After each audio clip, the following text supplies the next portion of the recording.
നമസ്കാരം. 42 കേരള ന്യൂസിലേക്ക് സ്വാഗതം. ഏറ്റവും വാശിയേറിയ മത്സരം നടന്ന ഉപതെരഞ്ഞെടുപ്പ് പാലക്കാട് തന്നെയാണ്. ആദ്യ നിമിഷങ്ങളിൽ ആദ്യ മണിക്കൂറുകൾ BJPക്ക് ലീഡ് നൽകിയ പാലക്കാട് ഇപ്പോൾ മനസ്സ് മാറ്റി ചിന്തിക്കുകയാണെന്ന് തോന്നുന്നു. പാലക്കാട് മണ്ഡലത്തിൽ UDF സ്ഥാനാർത്ഥി രാഹുൽ മാങ്കൂട്ടത്തിൽ ഇപ്പോൾ മുന്നിലെത്തി കഴിഞ്ഞു. പോസ്റ്റൽ വോട്ടുകളും ആദ്യമെണ്ണിയ നഗരമേഖലയിലെ വോട്ടുകളിലും മുന്നിലായിരുന്ന BJP സ്ഥാനാർത്ഥി കൃഷ്ണകുമാർ ഇപ്പോൾ പിന്നിലായിരിക്കുന്നുവെന്ന വാർത്തകളും പുറത്തുവരുന്നുണ്ട്. പാലക്കാട് UDF പ്രവർത്തകർ അതുകൊണ്ട് തന്നെ ആഘോഷം തുടങ്ങിക്കഴിഞ്ഞു. ഇനി ബാക്കിയുള്ള മേഖലകൾ എന്ന് പറയുന്നത് UDFന് വളരെ വ്യക്തമായ ഭൂരിപക്ഷമുള്ള പിരിയാരി പോലെയുള്ള പഞ്ചായത്ത് തന്നെയാണ്.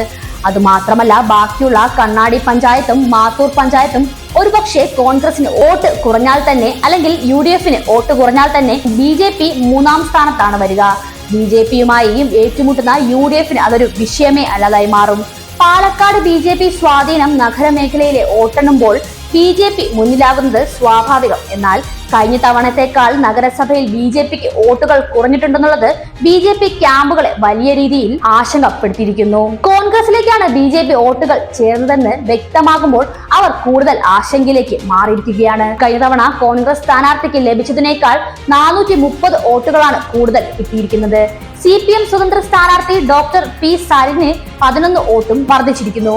അപ്പോൾ UDFനും LDFനും വോട്ടുകൾ കൂടുമ്പോൾ BJPക്ക് വോട്ടുകൾ കുറയുന്നു എന്ന് പറയുന്നത് അവരുടെ സ്വാധീന മേഖലകൾ തന്നെ തകർന്ന് തരിപ്പണമാകുന്നു എന്നുള്ളതിന്റെ തെളിവുകളാണ് നൽകുന്നത്. വളരെ പ്രതീക്ഷയോടെ ഉപതെരഞ്ഞെടുപ്പ് നടന്ന പാലക്കാട് നിയമസഭാ മണ്ഡലത്തിൽ തുടക്കം മുതൽ തന്നെ BJP സ്ഥാനാർത്ഥി കൃഷ്ണകുമാർ മുന്നേറുന്നത് കണ്ടപ്പോൾ BJP ലീഡ് പ്രതീക്ഷിക്കുന്ന നഗര മേഖലകളിലെ വോട്ടെണ്ണിയപ്പോൾ അത് സ്വാഭാവികമാണെന്ന് കരുതി ചിലർ കൃഷ്ണകുമാർ വിജയിക്കുമെന്ന് വരെ പറഞ്ഞവരുണ്ട്. എന്നാൽ അവസാന നിമിഷങ്ങളിൽ വോട്ടെണ്ണി കഴിയുമ്പോൾ BJP ചുരുങ്ങുകയാണ് ഉണ്ടായത്. അധികമായി നേടിയത് 858 വോട്ടുകൾ മാത്രമാണ്. തുടക്കത്തിൽ BJP ലീഡ് പിടിച്ചുവെങ്കിലും കോൺഗ്രസ് ക്യാമ്പിലാണ് ആഹ്ലാദം തുടങ്ങിയിരിക്കുന്നത്. വളരെ വ്യക്തമാണ്, നഗരസഭ വോട്ടെണ്ണൽ കഴിഞ്ഞാൽ പിന്നെ ഒരിക്കലും BJPക്ക് തിരിച്ചു വരാനുള്ള ഒരു മേഖലയിലും പാലക്കാട് നിയോജക മണ്ഡലത്തിലും ഇല്ല.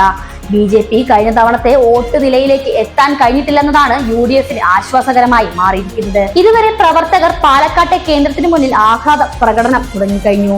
കൽപ്പാത്തി അടക്കമുള്ള BJP ശക്തി കേന്ദ്രങ്ങളിലെല്ലാം P കൃഷ്ണകുമാറിന് മുന്നേറ്റമുണ്ടാകാൻ സാധിച്ചിട്ടില്ല എന്നതാണ് വളരെ ശ്രദ്ധേയമായ ഒരു കാര്യം.